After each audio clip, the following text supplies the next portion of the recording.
ప్రభునందు ప్రియులారా, మీ ఆత్మ జీవితాన్ని జాగ్రత్తగా కాపాడుకోండి. దేవుడు ఇంతవరకు మనకు సహాయం చేశాడు. ఈ 50 సంవత్సరాలు సహాయం చేసిన దేవుడు రాబో సంవత్సరంలో కూడా ఆయన సహాయం చేయబోతున్నాడు. 50 సంవత్సరాలు నేను చేశాను కదా, నాకు పెద్ద తెలియదేముంది అని నేను అనుకుంటాం లేదు. ఎప్పటికప్పుడు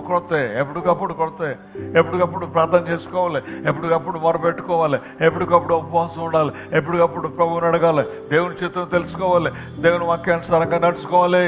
ఆ రీతిగా మీరు కూడా ప్రభువుని వెంబడించండి. మనుషులు అయితే కొంతవరకే మనకు సహాయం చేస్తారు.